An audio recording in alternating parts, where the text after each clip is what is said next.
Hello, friends. Hi, everyone. Happy Monday. Happy start of the week. Hi, Inky. All things are surprisingly smoothly here in Blizzardland. 19 inches and counting. Oh no. Yeah, I saw forecasts around blizzards and lots of snow coming down on the East Coast. So stay safe. Remember to shovel the snow if you can.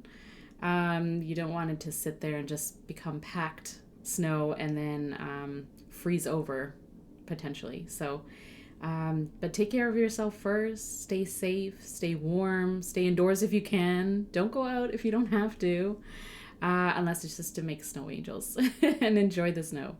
I know my kids would love to have some snow here on the West Coast, but I know what Toronto is like, so I know how I know how tough it can be with a bunch of snow and also extreme cold. But I hope you all had a good weekend, and I hope you get through the week okay. And if you were at the California Pen Show, let me know how that was. If you're recovering and what you picked up. So share your haul, and yeah, let me know what you were up to this weekend. If you have any new acquisitions.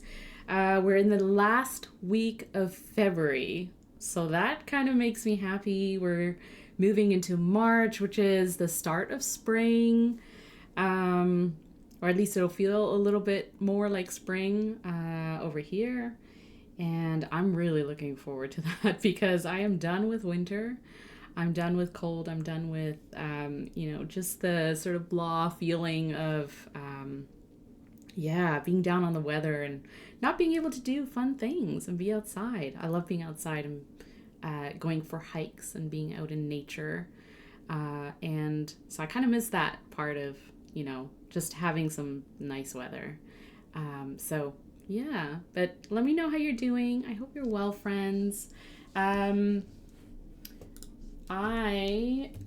Let me just share my recent Substack post. If you don't follow me on Substack, I have a Substack. It's kind of like a blog sort of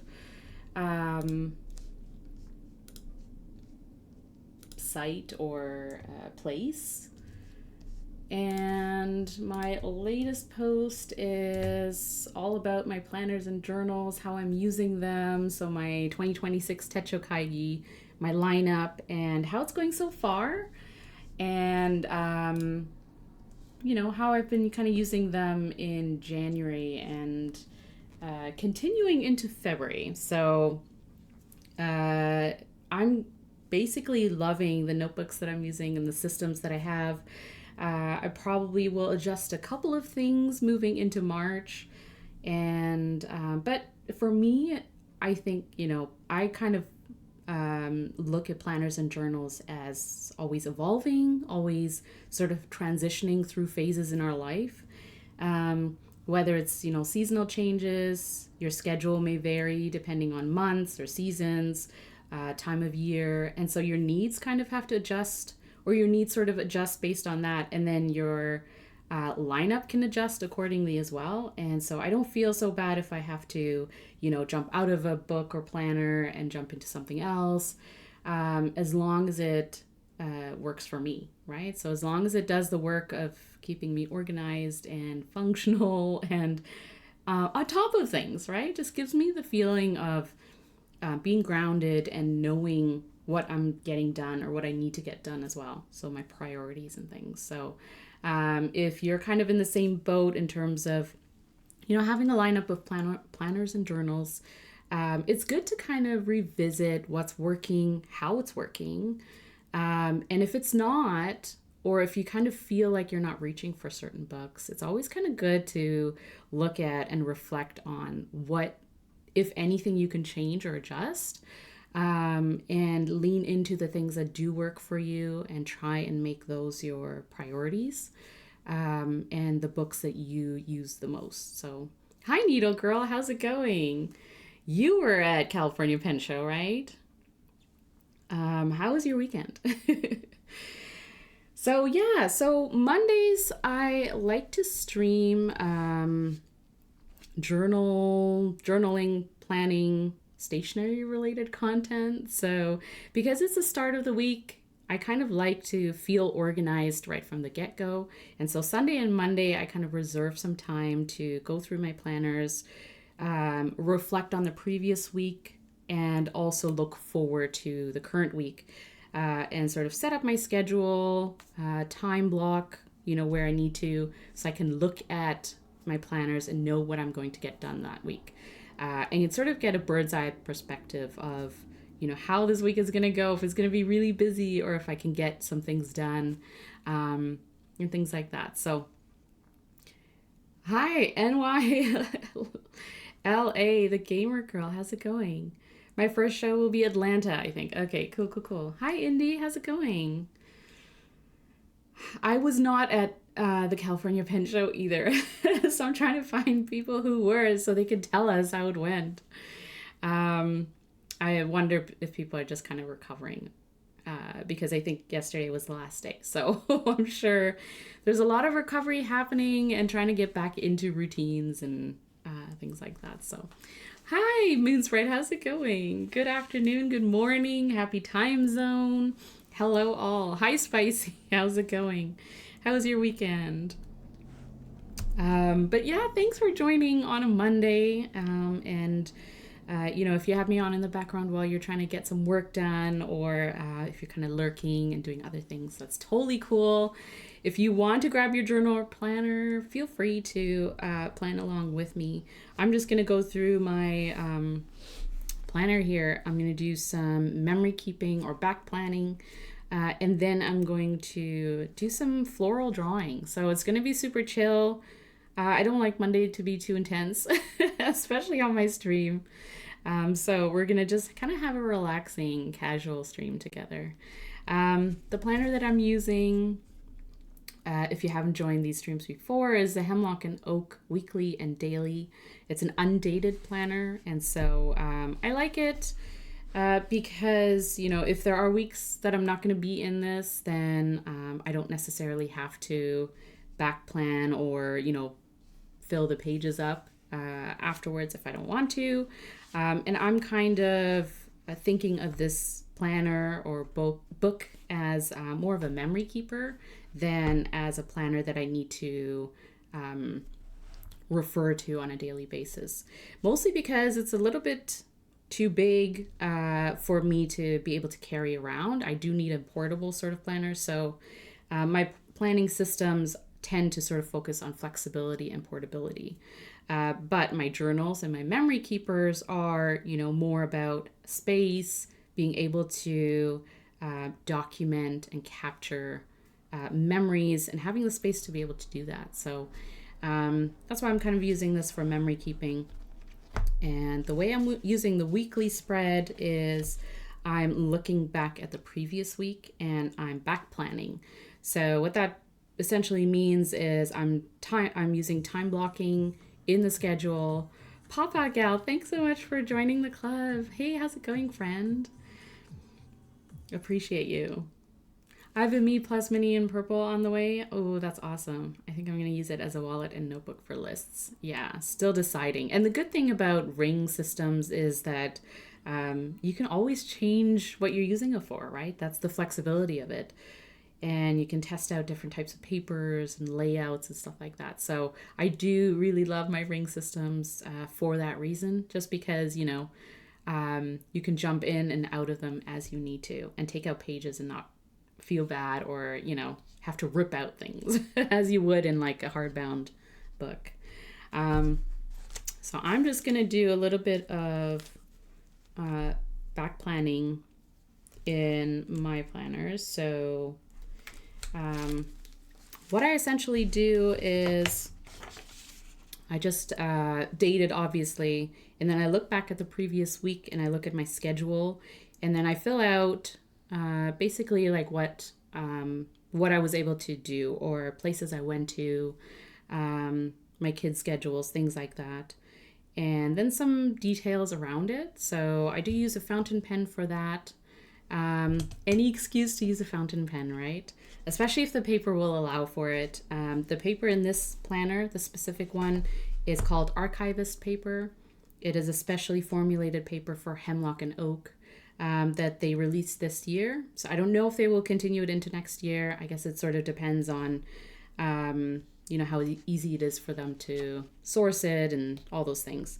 But I do really enjoy it. It's a 70 GSM paper and it's very fountain pen friendly.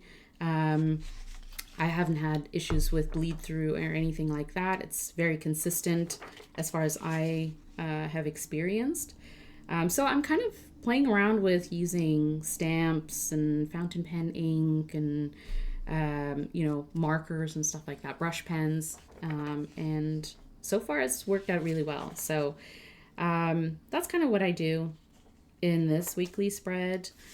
So I'm just going to date it for this week and fill a few things in.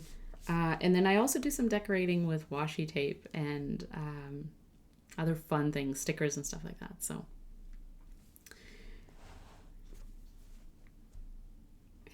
yeah. How was your weekend, Papa Gal? So last week was February...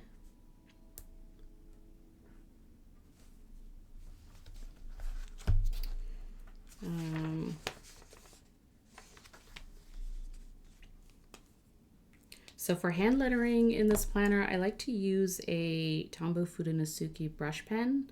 It's a hard tip, so it's very easy to control. It's not as broad as their soft tip brush pen, which they also have.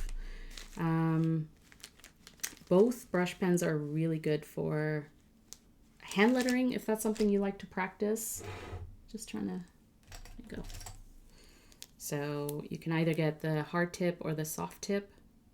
Both are great, but I find that for, especially if you're kind of doing if you have small space to work with or grid space or things like that, where it kind of controls how big you can hand letter or write in. I like to use a hard tip because it's a little bit easier to control and maneuver, I find. So 16.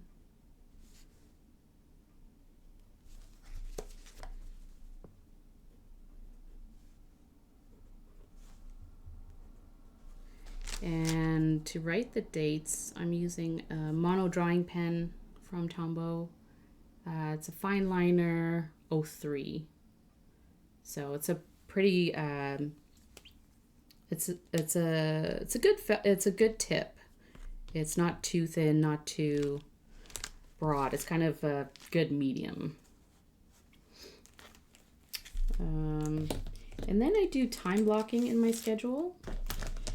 And what that essentially is, instead of writing, work, school, etc. for a schedule that is consistent day over day, I just use color-coded colors that mean different things. So I have a key that I use to denote different sort of themes or people or events or something like that by color. And so if I use that color in a schedule, I can easily sort of know, just by looking at my schedule, I can know, what it looks like and who it sort of pertains or focuses on and stuff like that. So work, lurk. Hi, Olive Octopus. Lurk away. I hope you're having I hope you had a good weekend. Hope you're having a good week so far. First day of the week. It was nice and relaxing. I saw friends I haven't seen in a long time. That's awesome. Plus had time to draw and journal. That's always a plus, right? Like that's always always an upside. Yay! Also streaking, Papa Gal. 7-stream streak. Amazing. Thanks for being here, friend. I was supposed to buy a planner 2 weeks ago. Just didn't happen, Spicy. Just didn't happen. Sometimes these things just don't happen. And that's okay. I hope you're still staying organized and on top of everything. Even if you don't have a planner, if you have a notebook or something to jot down your tasks and schedules and stuff, that's always good.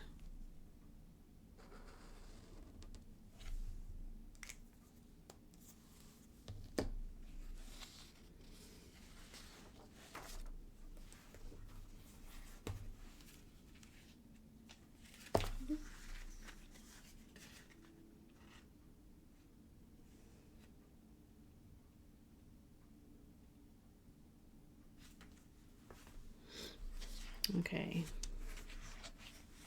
So last week we had Family Day on Monday, so it was a holiday in Canada, or in most provinces of Canada anyways.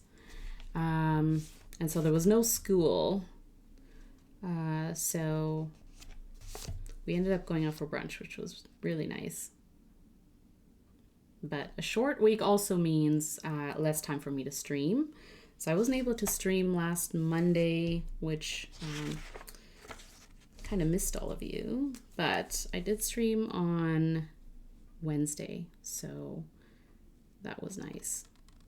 But that was a short stream because I had to go out and do things. Sometimes I have to get things done. So as much as I wish, I could just stream for a long time, for hours sometimes. I've done 3-hour streams before, and those can be fun as well as tiring. But as much as I like to stream, I also have to get other things done and get content out and stuff like that. So, but it is nice when we can hang out, I think.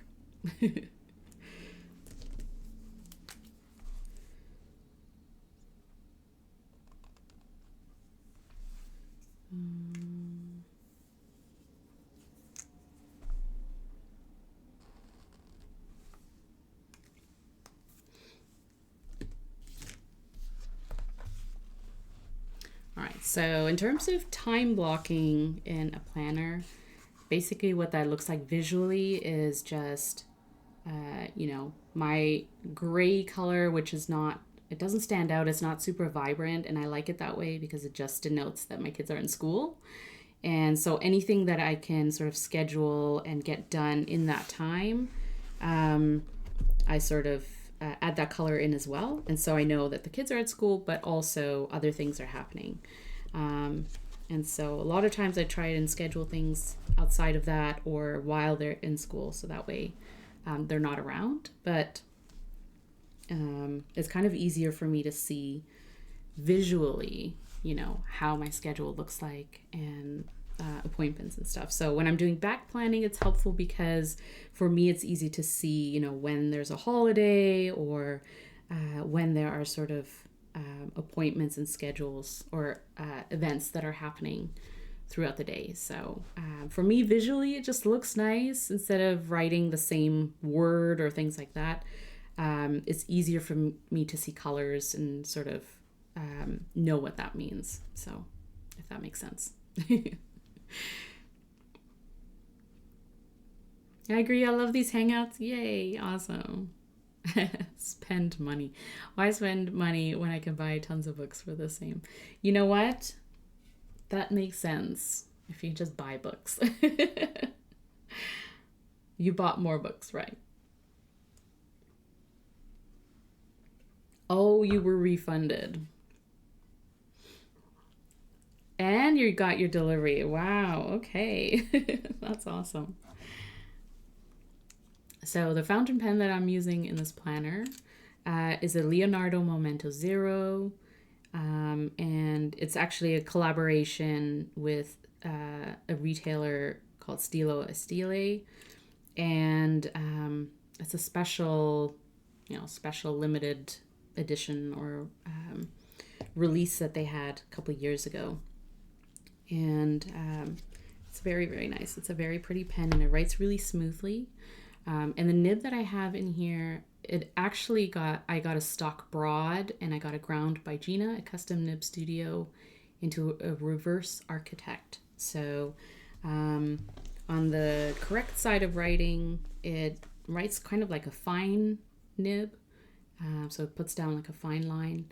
And then on the reverse side, so upside down, I guess, it's an architect nib. And so you get the thinner downstrokes and wider horizontal strokes. So it's kind of fun because you can get a variation between writing a header and then writing details underneath. And I like how it, differentiates certain things. So it makes it a little bit more fun, but also visually you can see a difference between the two types of writing that you can get. So that makes it really fun, I think.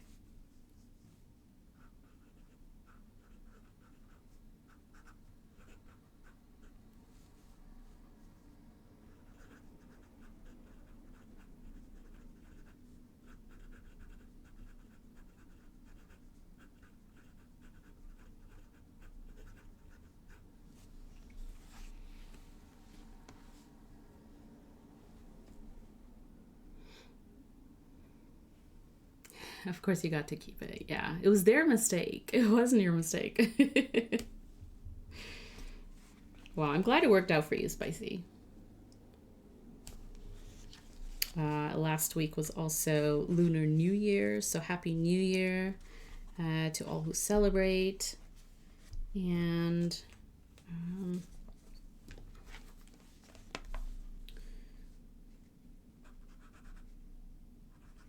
it was also the end of the Olympics. It was a lot of events. It was a lot of winter sports. I caught quite a few and learned a lot about winter sports, sports that I don't know a lot about. So that was really fun. Paralympics, I think, start on March 6th or 8th, one of those days. And that'll be fun to watch too. Winter sports are on a different level, I feel like. Summer sports, you kind of understand swimming, things like that. Winter sports, I just feel they're so they're so extreme and can be brutal. So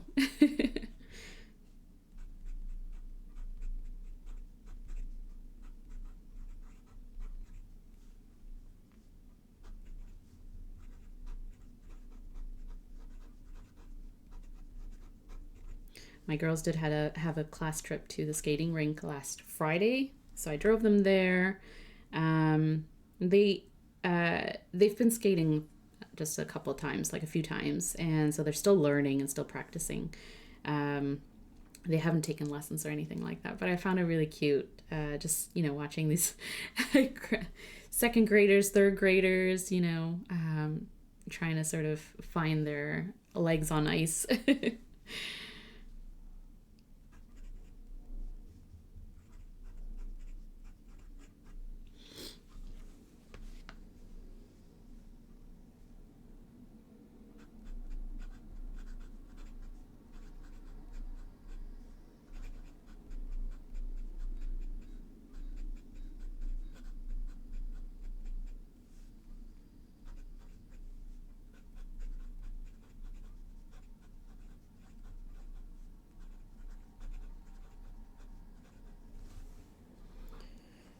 All right.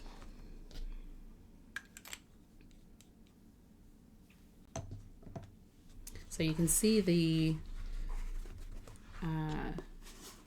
how the lettering and writing changes or is different between the two sides of the nib. And so that's kind of what makes it fun to have these custom grinds, especially if it works with the way that you write and the different types of things that you want to write. Zodiac Penco, welcome back. Thanks for the sub. I appreciate you, friend. How was the California Pen Show? Finally, someone who can tell us. You haven't ever ice skated before. Yeah, I feel like in Canada it's sort of a rite of passage. You have to skate at least once in your life, and usually it's through school. Usually it's a class field trip. It was for me too. And the good thing is there are lots of ice rinks around. Plus we get a lot of snow and ice, so it's just one of those things, you know. But you should try if you can. It's super, super fun. You know, take it slow. Don't try to do a quad flip or whatever they're doing at the Olympics. Isn't it wild how is Mardi Gras, Lunar New Year, and Ramadan all at the same time? Yes, you're right, Papa Gal. There were a lot of things happening. A lot of things for sure. Yes, you're right. And your spouse's birthday. Happy birthday. Happy belated. They lost your stuff twice, Spicy. Oh, that's not good. That's too bad.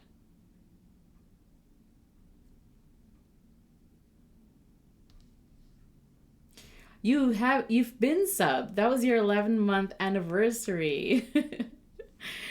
Amazing. Well, congrats.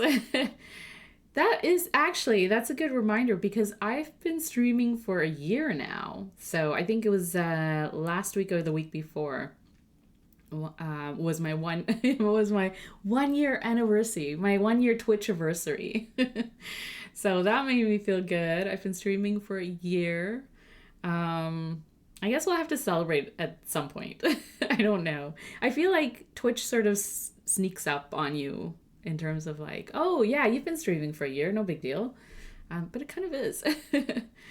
And you've been around for 11, 12 months, you know. I ice skated once and that's probably it for me, Needle Girl. I've ice skated a few times and that's it for me. Yeah, I tried recently. I think the last time my kids went on ice, I rented a pair of skates and I was like, yeah, you know, I'll do it. Let me tell you, it's harder to skate after you've tried like years earlier than it is to ride a bike. Like riding a bike does come easier once you've done it. I feel like being on skates or being on like, you know, not shoes, like trying to, you know, you're not walking. That's tough. It's tough. It's like trying to balance, but also, you know, stay upright.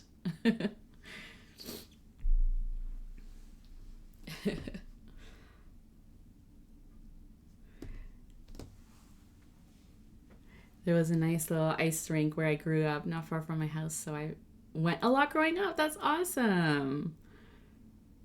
Daily tea. I'm probably mispronouncing, sorry, but that's awesome. Yay. Yeah, I love when it's like something's close by, accessible, right? You're more likely to go. I was kind of the same. Don't come in here with your accusations, Spicy. Most of us were on your first stream. Yeah, I'm sure. We've been on a ride. I'm glad that I'm streaming twice a week now too. For most of last year I was streaming only on Wednesdays. I tried to do Fridays as well, but Friday streams are kind of tough. Especially if you're the kind of person who sort of leaves things until Friday and then it's like, oh yeah, I have to get things done. And then holiday weekends, you know, you have long weekends, so Fridays are kind of out and Mondays are tough too. But I feel like personally, because I do this stuff on Monday anyway, I figured like, why not stream and we can all hang out while we're catching up on journals and stuff. So Mondays tend to be a little bit easier, but we'll see what happens this year in my second year of streaming. But I do appreciate you all for hanging around, coming back, you know, whether or not you lurk or chat or if you're just here or if you watch the replays even. You know, I know a lot of people can't be here in person because they have other things to do and work and all that stuff. Adulting, all the adulting that we sometimes have to do. So it's kind of tough, you know. But I appreciate you even if you watch the replays or in any way support. So on to the next year. Oh, I can check how long you've followed me. Following since April 2nd, 2025, Spicy. Amazing. There you go. That's awesome. So, you know, a couple months later, it's fine. I'm sure you were watching, you're like, should I follow? Should I not? I don't know. Let's see after a few more streams. You're like the first streamer to get it right the first time. Yes, nailed it. I skated many, many years ago, couldn't now, Indie. Yeah, I feel you. The age thing and the, you know, just... It gets tougher, for sure. I feel like skating is one of those things that you probably just have to continue doing so you feel comfortable. I mean, roller skating helps too. Like if you rollerblade or roller skate, it's that kind of like balance, but also you're working out different muscles, right? Like the last time I tried to skate after years of not skating, I was sore in like different leg muscles that I didn't know was possible. You know, it's like you think you use the same muscles for walking or whatever, but no, it's you're like, wait, what? What are these muscles I'm sore in? I don't get it. Hi, Omaha Dad. I've been watching your videos. Ah, yes. There you go. Yeah. Almost 1 year, 2 months. Yeah. Almost 1 year and 2 months. Yeah, for sure. We'll have to celebrate. I'm trying to take advantage of these streams when my work schedule allows. Yeah, for sure. I mean, as long as you're able to be here or watch, you know.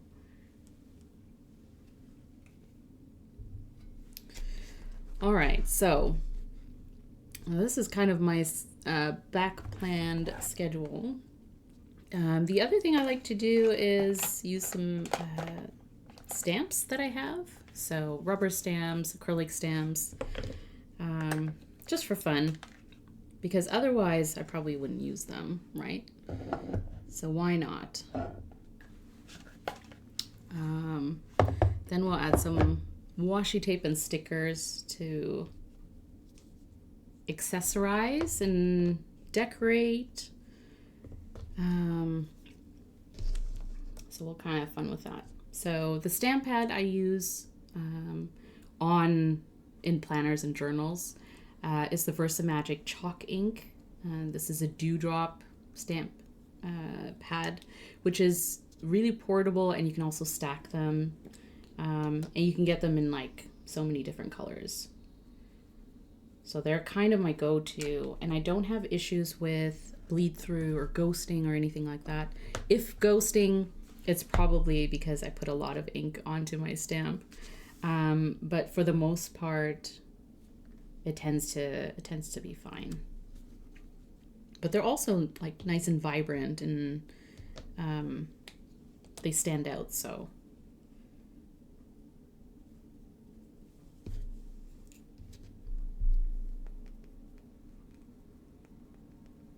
and they're kind of easy to apply to a stamp as well.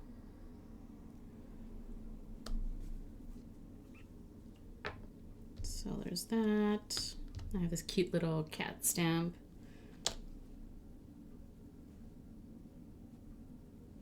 Which I'm just going to add to my stream schedule.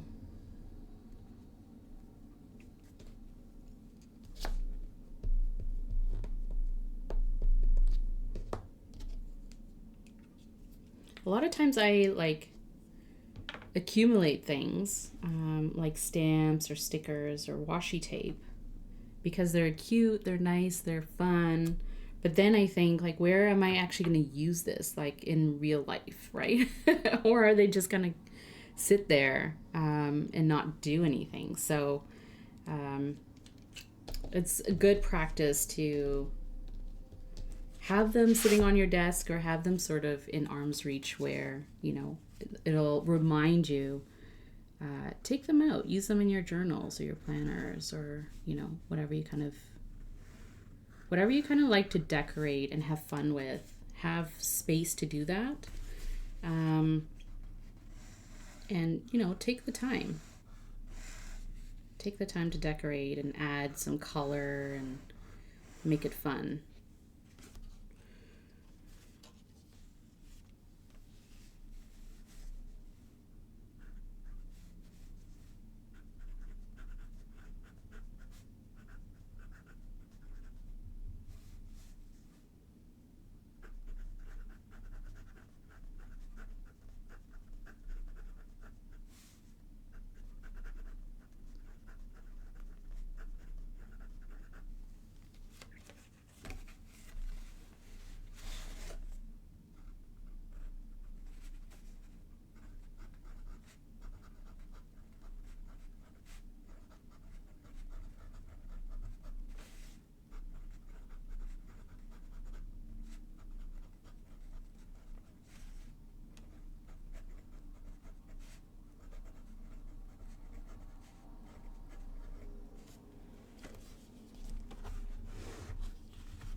I'm also going to do a little,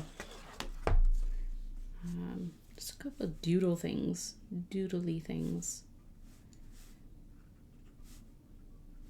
So if you're writing things in a column and it looks a little awkward sometimes when you have like space that's just there, like white space, because, you know, you want to move a full word onto the next line, if you're like me. And so kind of filling up some white space with little doodles or little, you know, hearts and things like that, sparkles, etc. It's kind of fun.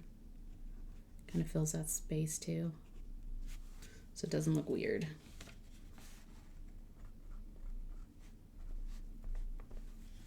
And also you can practice doodling or drawing with a fountain pen or whatever pen you're using, gel pen. You know, make it creative, make it artsy.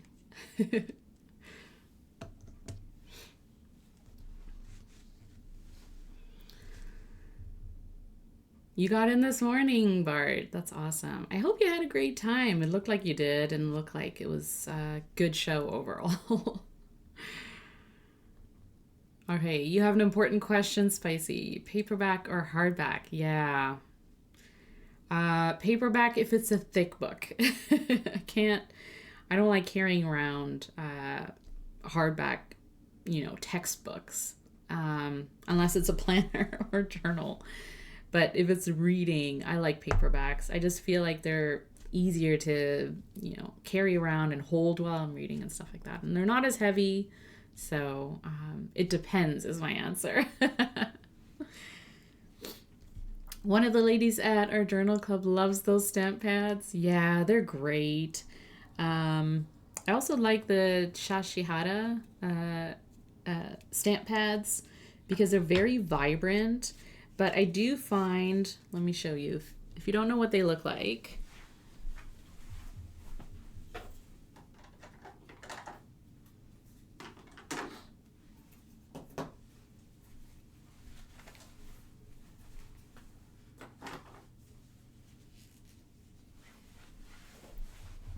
So these are the other stamp pads I like to use, Shashihara.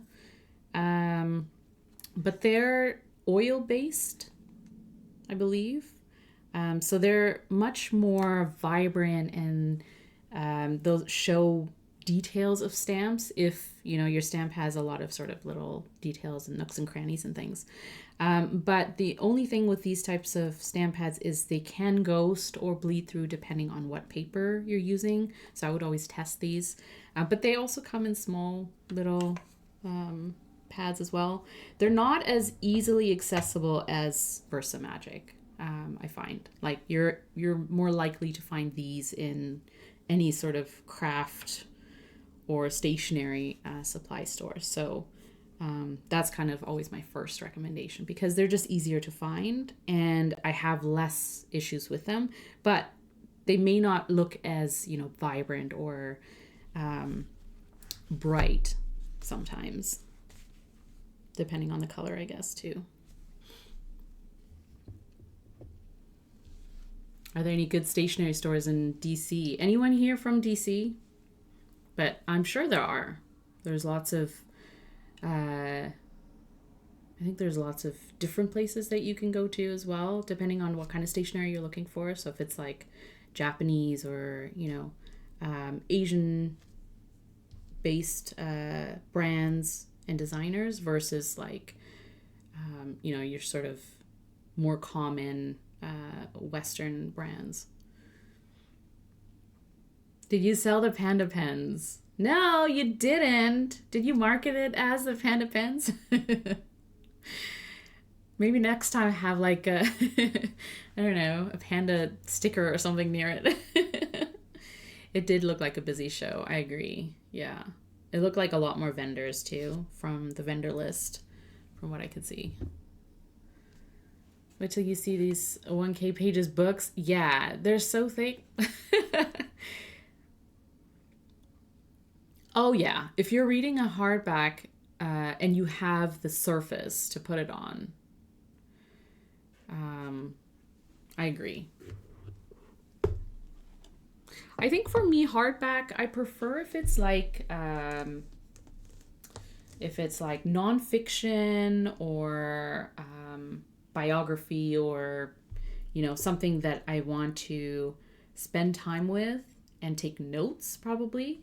So more like a reference book or something like that, because then I can sit down with it. Paperback is, for me, in my mind, is more like fiction, something that I can carry around with me and just grab it.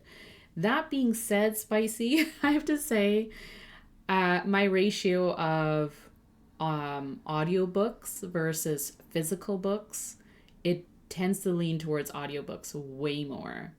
And it's mostly because, as a mom, I'm super, super busy with, my kids are always demanding attention and need things. And so a lot of times it's easier for me just to have my headphones in and listen to something while I'm doing things.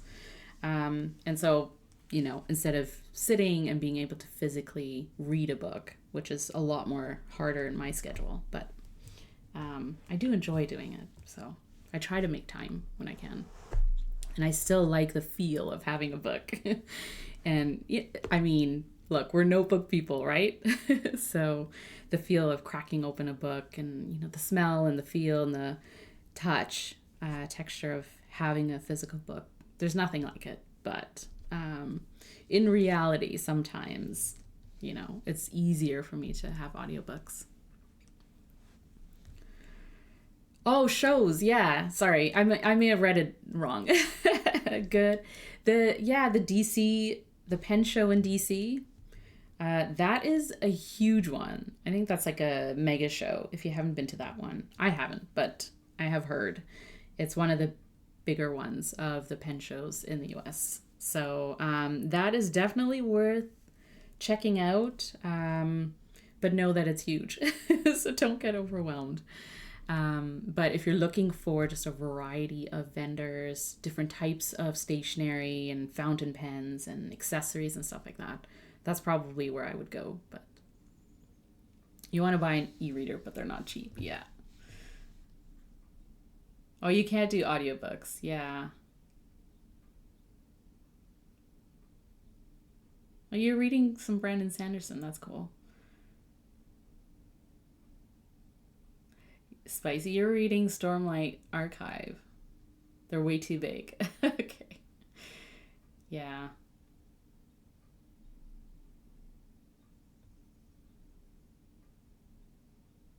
Laying flat is important, especially if you have the surface for it as well. Yeah. Yeah, around August. That's what the DC Pen Show is close to the SF Pen Show, which is at the end of August. I don't know if the DC Pen Show is before or after, but it is a huge one.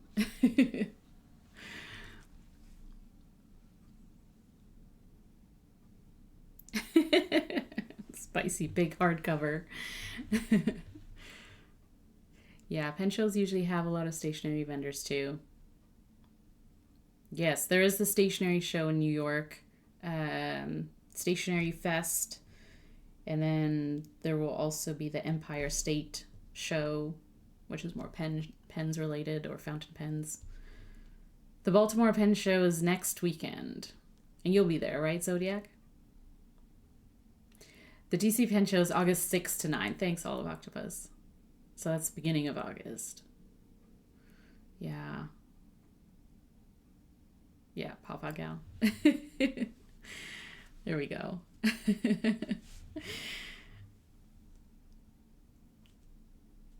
Baltimore is close to DC. Yes, if you can get to the DC Pen Show, go. I think you should go. But do know that it could be overwhelming. It could be, you might need to sort of definitely take a look at the vendor list. Go online, take a look at the Pen Show website whenever they update it. And take a look at the vendor list and sort of get a feel for like what you want to look at, and try and map it out that way. They'll have a map as well of the show floors, the different rooms and things. So yeah, that's what I would recommend. Definitely take a look at the vendor list, map out where you want to go, what route you want to take, knowing that it will be busy and packed, and there will be lots of people. Try and go as early as possible, just because it gets busier, you know, as the day goes on, and also there might be less things available or to look at. But yeah, and have fun. Like, try and just to have fun. Go just to kind of look around. What I usually do is, if I'm able to, I just walk around, look at different things, try not to, you know, get sucked into different tables right away, unless you're looking for something specific and you know where it is. But otherwise, you know, take a look around, walk around, and then do another round just to look at things, ask if you can touch things, or try testers, try out different papers, notebooks, you know, whatever is sort of available to test. And then, you know, depending on what you want and what you want to get out of the show. Your family goes to a con with like 30K plus people. Yeah, it won't be too rough. Okay. As long as you know what to expect, I think. Like, sometimes, you know, especially if it's your first pen show, I feel like sometimes it can go either way, right? Like, some shows aren't as busy, and others are super, super busy, and it depends on your kind of comfort level with being around, you know, a lot of people near you while you're looking at things. So, yeah. All right, I'm going to add just a few washi stickers.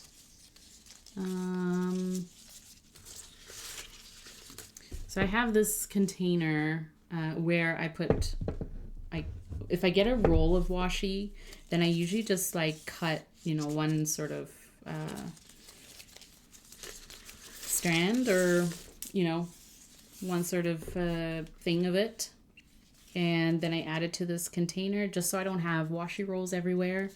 And then if, you know, I get happy mail and people sometimes include samples of washi tapes in there, I also add that in here sometimes. And then I also have 2 sticker release inserts from Traveler's Company. And here is where sometimes I fussy cut washi tape, or PET, and add them in here so they're like ready to go. So it's great for like traveling, or if you're going to a meetup or whatever, or if you want to do it at your desk but you don't have time to be cutting through different things. It's kind of fun to do that. Have that handy too. So I'm going to add a few of these just because they're fun.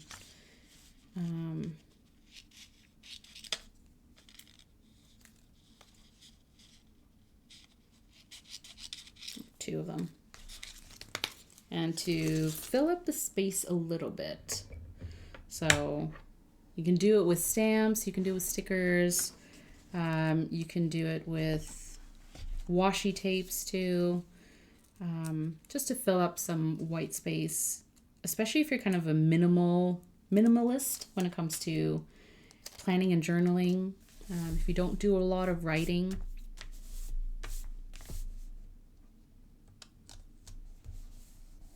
it's kind of nice to add color and interest by using washi tapes and stickers and other things. Maybe I'll add this up here.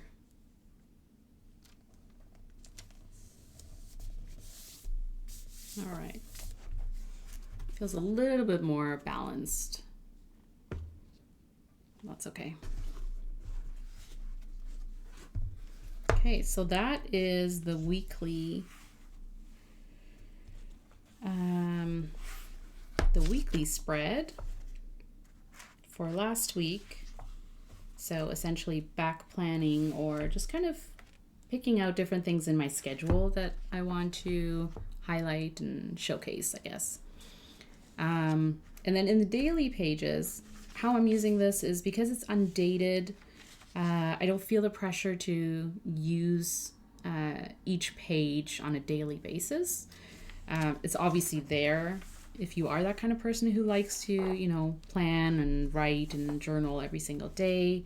I have other books that, handle that for me, or the purpose of them are to journal and plan. But because these are undated, I figured that I would use them for drawing practice. And so what I've been doing when I can is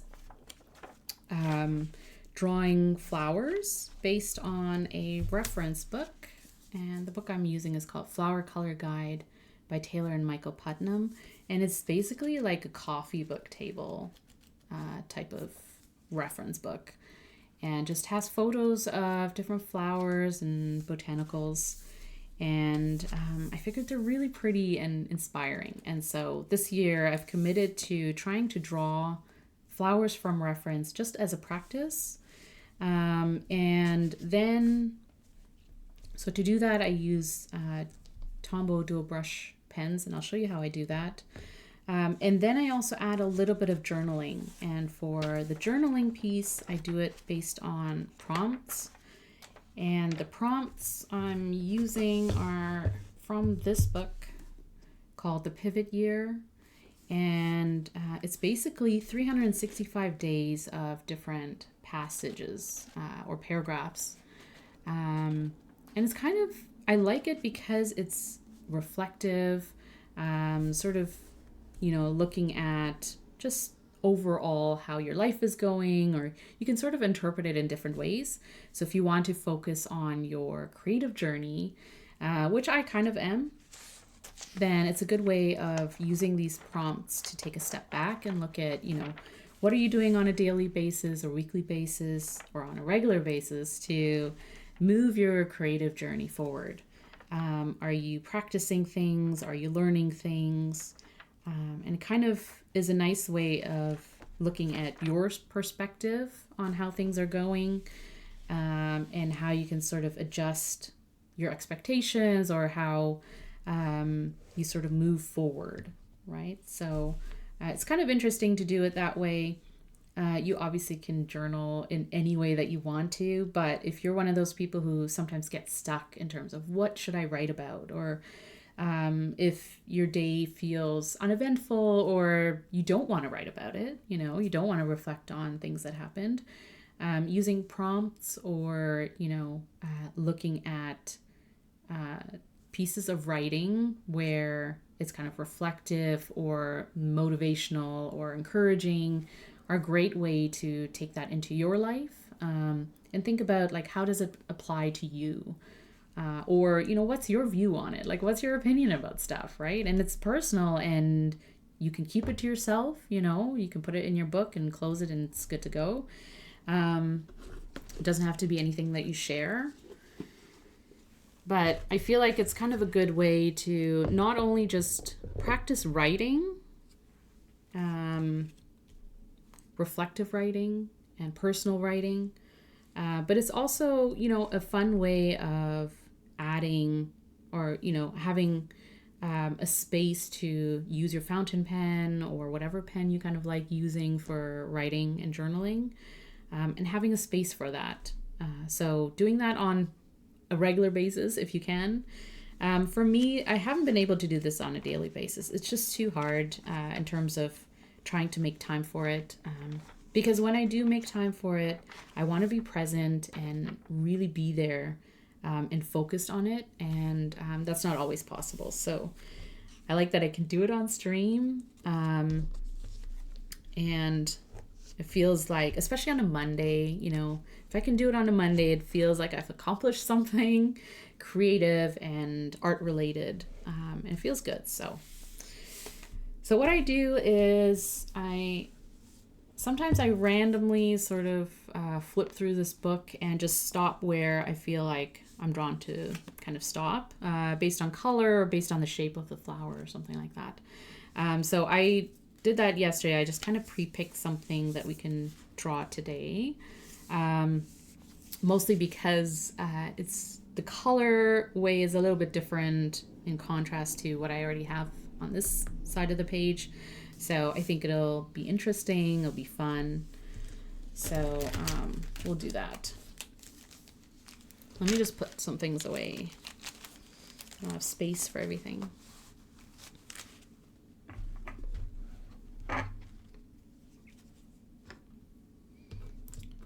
Okay.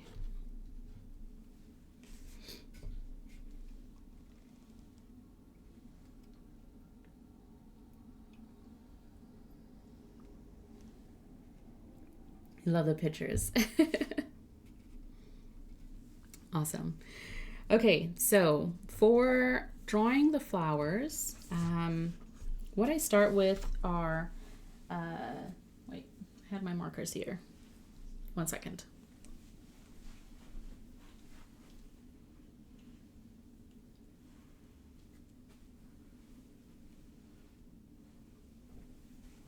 That's weird. Where did they go?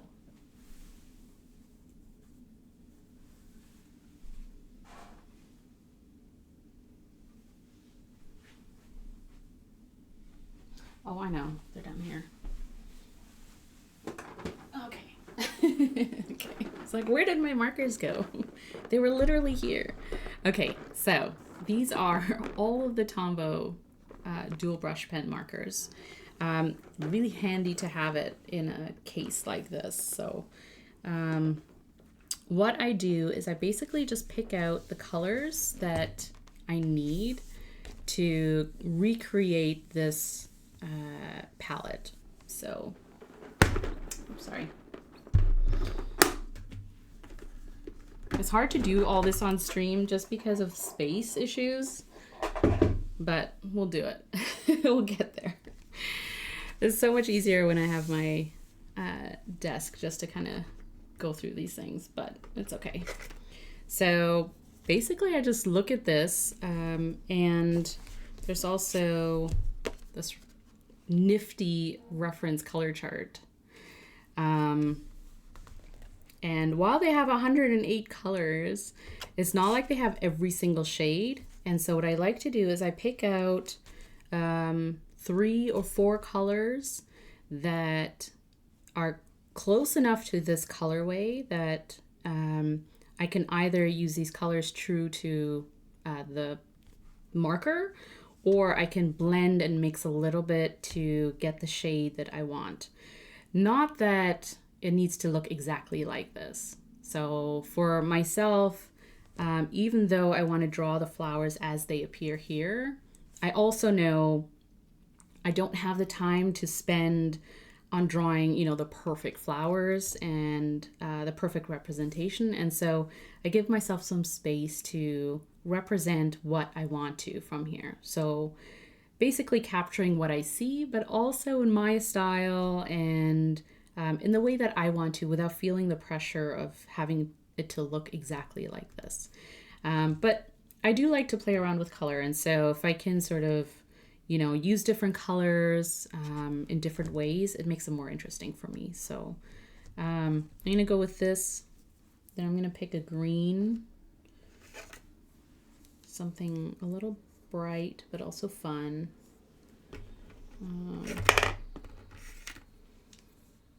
And then maybe a blue.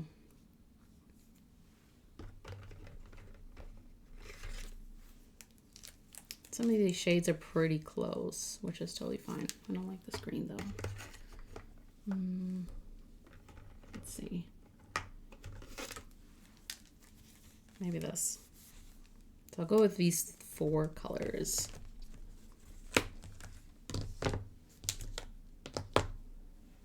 Move these away. Okay. So what I use is a blending palette. It's basically, you know, laminated sort of page or sheet. And that way I can transfer the marker colors onto here and pick them up with a blending or a blender pen or colorless blender. And those are just the colorless brush pens. They're very, very useful for blending, but also mixing colors.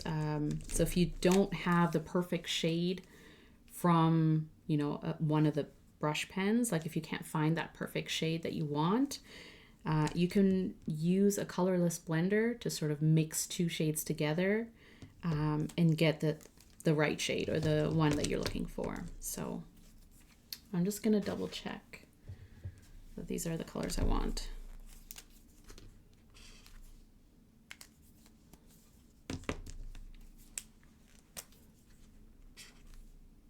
These are pretty similar, these two colors. One's just a lighter version, so that's okay.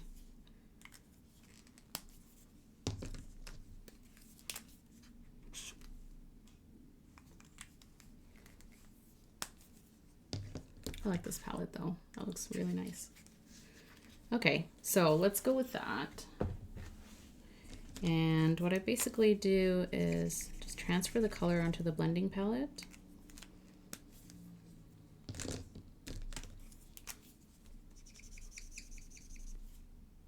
And so obviously you can just do this with, you know, the marker onto paper.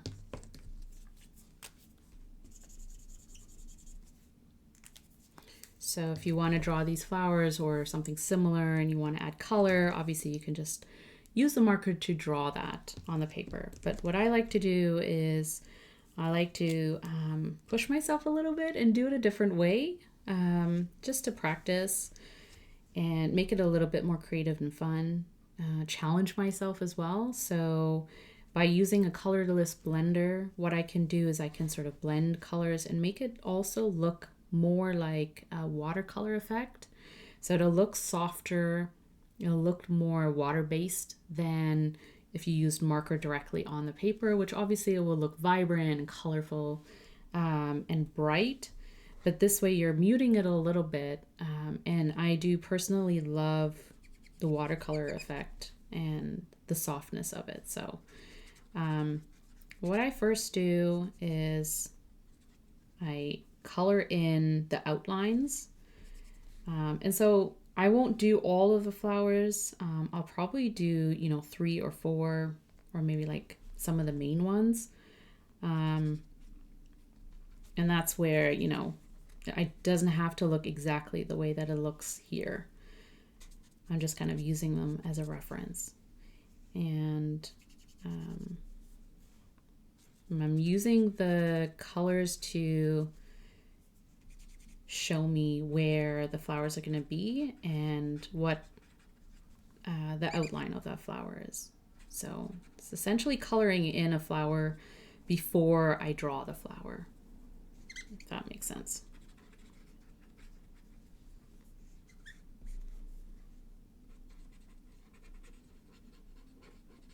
So I'm just adding color, starting with the lighter colors, because then I can layer on top the darker colors.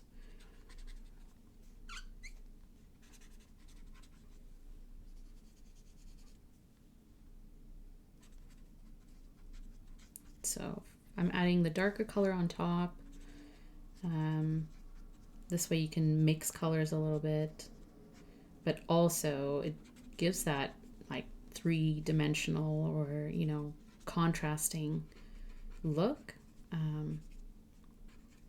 which is kind of hard to achieve if you're just, you know, drawing with your marker directly on the paper, because it's harder to control that way. And when you're doing it this way, you're still seeing each layer as you go.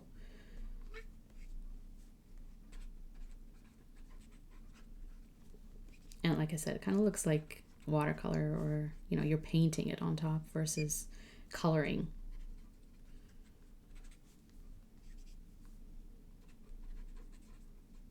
I'm going to add a little bit more of this darker color.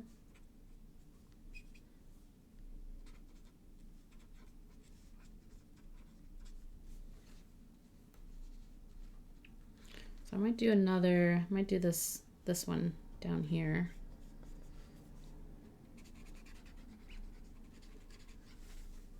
just to bring the eye downwards a little bit.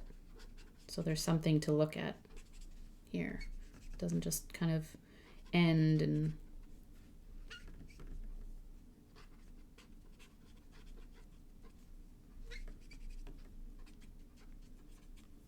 okay. So that's fine. And if you're using a colorless blender and you have some color on the tip left over, you can sort of work it out, and it kind of self-cleans. It gets rid of that color, and you can use it for a different color if you want. So now we're going to add a little bit of green. I'm going to add a little bit to the center of the flower just to darken it a little bit, so it's not super, super bright. Here too. And then I'm going to draw the stem.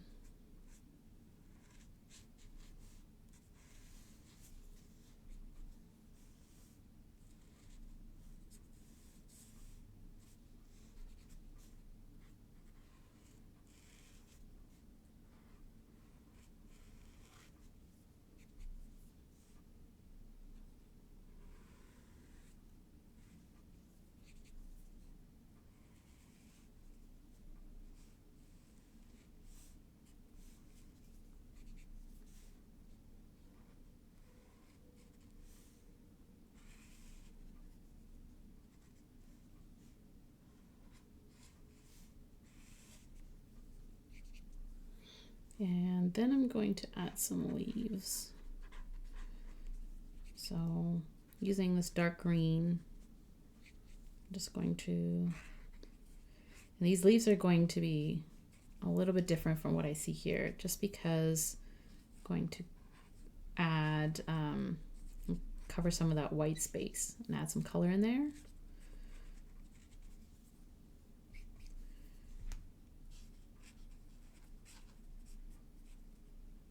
So I think that's pretty good.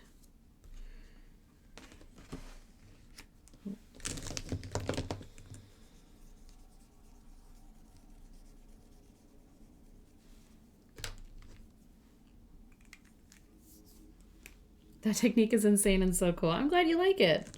Yeah, it's a little bit different. I find that, well, personally, when I got a few sets of these Tombow dual brush pens, some of the sets include, like some of the larger sets include a colorless blender, and I find that, like, unless you sort of know what to do with it, it's one of those, it's not super intuitive, right? A lot of times when you're buying brush markers or, brush pens, you're looking for a specific color or a certain palette that you want to use for coloring or, whatever you're using it for, hand lettering too. And a lot of times having this colorless brush pen, it's kind of like, what is the point of them? So there's different ways you can use them. And I'm kind of pushing myself to use them in this way just to feel more comfortable doing that, but also exploring the different effects that you can get with that. So it's kind of fun. So once you kind of have this, I find that, like, if you're looking at shadow or highlights, or you just want to make certain elements of it stand out a little bit more, you can go over with your brush pen. There's also, because it's dual brush, or dual tip, you have the fine liner or finer point. So that's also useful because then you can add a little bit more color, right? So if you see some shade, or if you want to play around with like shadow and adding a little bit more dimension, it's kind of fun to do that too. And again, I do this after because it doesn't have to look super perfect, but also makes me feel like I'm not gonna mess it up because I'm just adding a few lines. It's not like I'm drawing the whole thing, so just adding a little bit of color. So that's not too hard. And yeah, you can add a little bit more detail too. right? And you can do the same with like the actual color too. So even though I like this effect of watercolor, if you wanted to add a little bit more color to make it, you know, vibrant and also concentrated, you can do that as well. And that way you're layering, you know, different shades and different colors on top.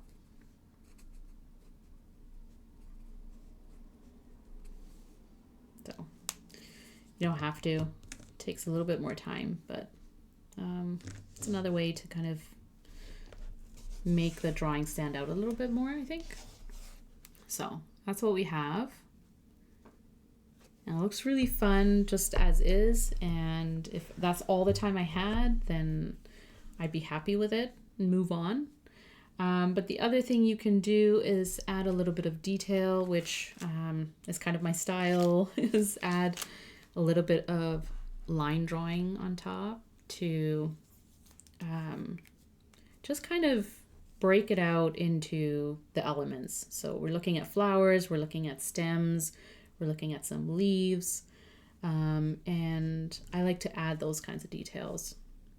But I do it in a very abstract, loose, freehand kind of way.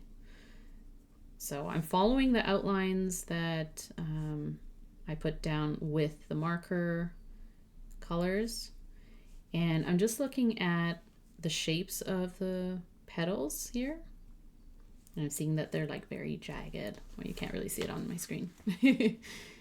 So you can kind of see that the edges of the petals are very sort of jagged, imperfect kind of lines. So that makes it super easy to draw because it doesn't have to be, you know, straight lines. And same with this flower. You know, I can see that the petals are sort of overlapping, and they're all very kind of erratic looking. So I don't have to add too much detail for us to see, you know, what the shapes are. So some circles in the center that I can see. And then on here too. It adds a little bit of detail, but not too much. And then again, just simple line drawing. And I'm using an 005 in case you're curious. Mono drawing pen. It is the finest point, so it's kind of like a needle tip, or ultra extra fine. So you don't have to, you know, you don't have to press down too much. Be gentle with it because it's obviously a very fine tip. But it's great because if you're drawing with it, it doesn't stand out, like it doesn't make thick lines, so you're not covering over the color that you put down, especially like with stems where they're already like really fine. So the last thing you want to do is put down a heavy dark line across it, especially when we took the time to add color. So that for me is why it's helpful to add the color first, because then I can use it as an outline versus drawing the flower first and then adding color, which, you know, you can always do that too. But for me, I find it easier and less pressure if I have the color already there. And just following the lines and just kind of following the outline and adding in a little bit more detail. And it's essentially just to, like I said, break them out into the elements. So now that when I look at it right away, I can see the flowers here, the stems, the leaves. And because of the colors that we chose, you know, it looks similar to what I looked at or what I'm seeing in the reference photo. So that's basically it. not perfect, not, you know, exactly like the drawing. But it's great practice just to not only use the different techniques of how to color with brush pens, but also the different shapes that you can create. And that way you're adding it into your memory bank, right? So the more you do it, the more comfortable you'll feel doing it. And so that's why it's always good to practice. So this is a scabiosa.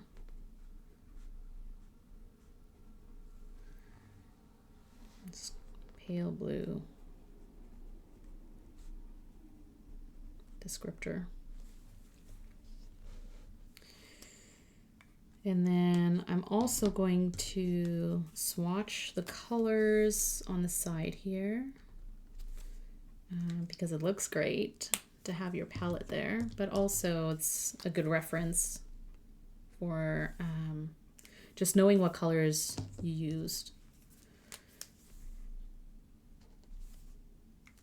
And then over time, I can see what colors I tend to use a lot more, and what markers I tend to be drawn to and use more often as well.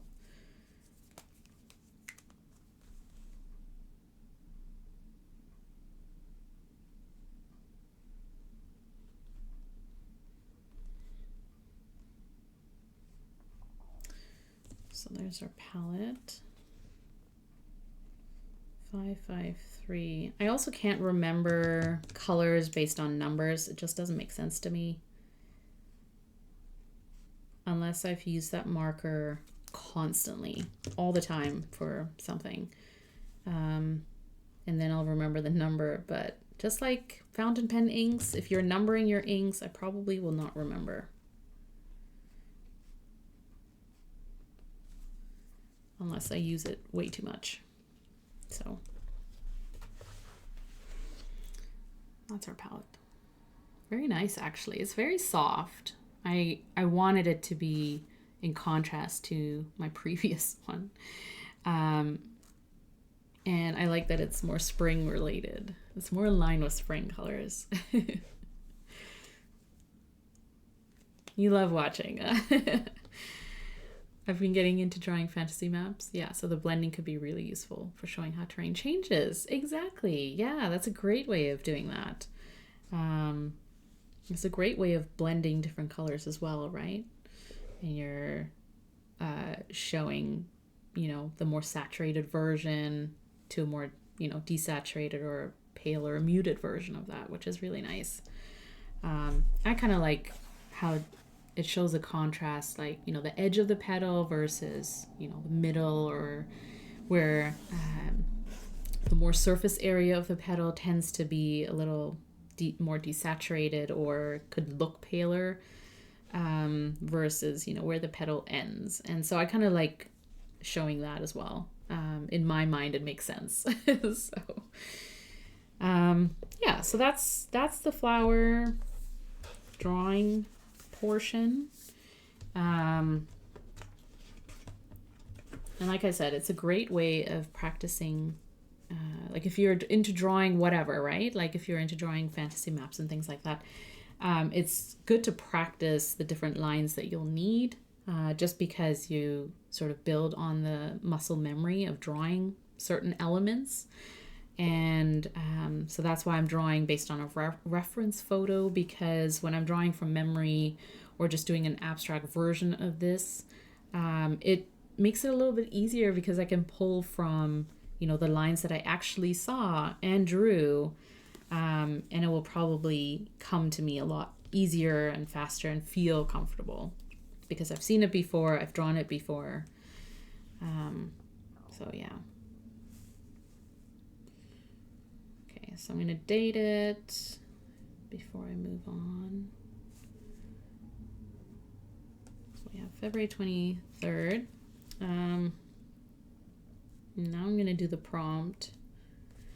And like I said before, part of the reason why I'm doing journaling as well on this page is just to take up a little bit more space, right? Otherwise, to me, it just looks a little awkward. Like there's so much white space here. And to fill it up, I think it's kind of nice just to do a little bit of journaling, but not have to think too hard about it either. So I'm just going to transcribe 1 or 2 sentences from what is written here, and then add a little bit of my own thoughts, and then move on.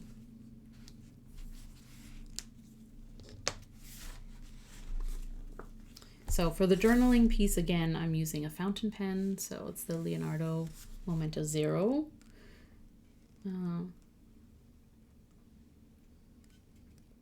again, it's useful to have 2 sides of the nib that I can write with, just to contrast the different pieces or different elements of what I'm writing. So I'm just going to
So I don't normally, in my everyday writing, write in capital letters or, block letters. And so being able to use this nib in that way is really fun and a little bit different for me. So I kind of like doing that. But there are different ways you can write with the Architect nib that makes it really, really fun. So it's at the part that I wrote down. It says, some days the point is simply to be in the garden, to walk without a destination in mind, to write and never find the end of the sentence, to listen and not speak. So it's kind of fun just to, I wouldn't necessarily think of this myself for like a daily journaling, what to write about. So that's why prompts are interesting in that, you can pick different themes or different thought starters, and then just go with it. Like just, start writing, think about, or put down what comes to mind. You don't have to overthink it or come out with like the perfect sort of response or what to write about. Sometimes, the point is just to write. And especially with a fountain pen, I just find like writing with a fountain pen, inked up with a really nice ink, that flows smoothly with a nib that writes smoothly. The point sometimes is just to write with it and experience, how that pen writes. And if you don't have to think too much about what you're writing about, then you can focus a little bit more on enjoying the experience of writing.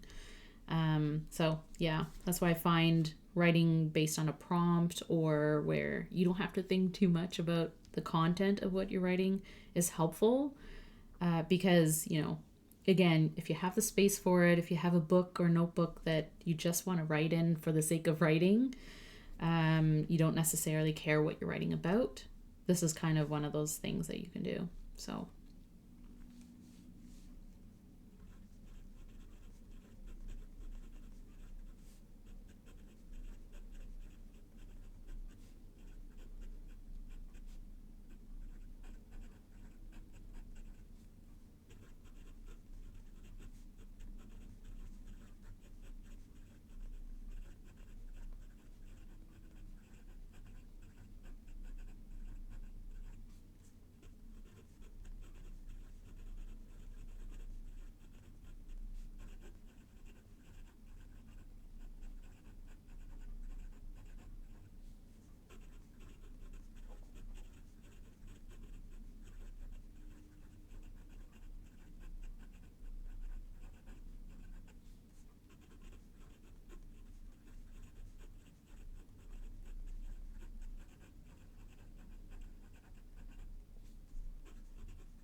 So I just wrote something small to go with it. And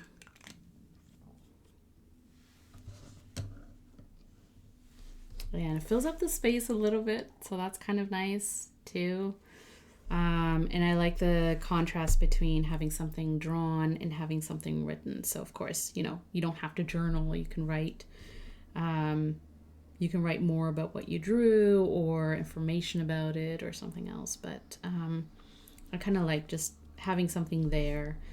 And also just, you know, being able to use different reference book and different books that I already have in my collection, and incorporating that into a journaling or drawing practice is kind of, you know, it's a useful way of using your stationery, using your stash, and using what you already have in your collection. So, oh, thanks, Papa Cal. You love my handwriting. You just write in all caps. That's awesome. I tend to write in all caps if it's like a header or if I'm like really, you know, trying to get a point across or something like that. Or if it's emotional, I guess. But yeah, I like the contrast of like the different styles of writing that you can do. Obviously, you know, hand lettering is another way, depending on what kind of nib or pen that you're using. But yeah, having a fountain pen with a nib that is, you know, customized for different styles of writing is really, really fun. So I like using it in different ways to really showcase the nib. So yeah, so that's kind of it.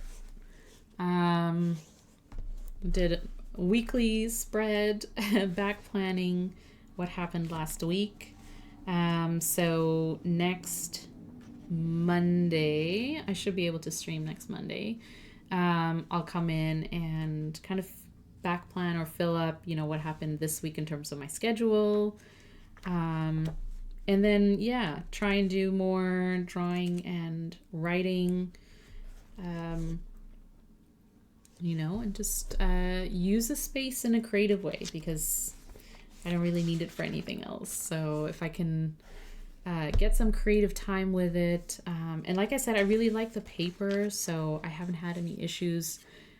Even with layering different, you know, markers, and the different colors on top of each other, I haven't had any issues with it on here. So it's really enjoyable that way.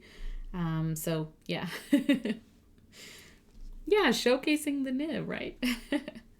Getting into using better pens has me writing more and more. Yeah, into writing cursive instead of block lettering. Yeah, it's very interesting to use, you know, your pens and your different nibs in different ways, right? Because some nibs obviously will kind of give you that feedback that you can't write in this kind of style, or you can't angle it in a different way, but others you can. And if you can kind of push them a little bit to make things a little bit more interesting, you know, I feel like I would reach for those pens more, because not only are they fun to use, but I can use them in different ways, right? They're more versatile, and I can get different styles out of it. For a creative practice, a journaling practice, an art practice, it makes sense to have those types of pens available to you, because you know, you're bound to just find them more interesting.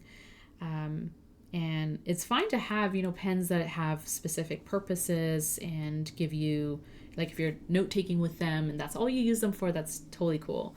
But if you do want to use pens in a creative way, you know, it's kind of nice to have those different nibs and ones that give you varying lines and stuff like that to play around with, to push yourself a little bit too, to get out of your comfort zone. Like I said, I don't typically write in block letters, because personally I just, you know, this is the way I handwrite. So, but cursive as well, I do a lot more when I'm writing sort of stream of consciousness, or just getting thoughts out without worrying too much about what it looks like. And having different styles and different ways of writing based on what kind of, you know, what you're doing, is fun and it's different, and it kind of, you're getting a practice out of it in some way. So yeah, really, I think it's really fun to push yourself in different ways depending on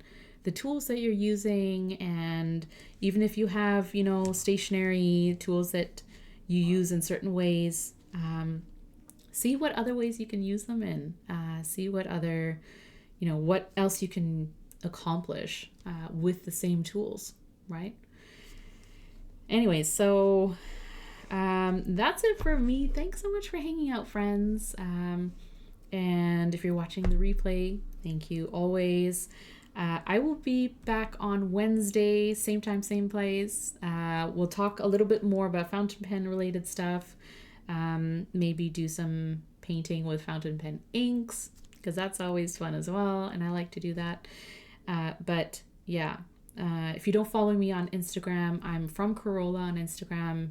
Usually I'd put up reminders when I'm going to stream. So if you like to have those reminders, it could be helpful. But otherwise, I'll see you on Wednesday, and have a great rest of your week. If I don't, see you or stay in touch, yeah, enjoy your week. Stay safe, stay warm. If, you're getting a blizzard or anything crazy is happening, take care of yourself, take care of others, and make time for stationery. Okay, go play with stationery. Make time for things that make you happy. So thank you so much, friends. I'll see you next time. Bye.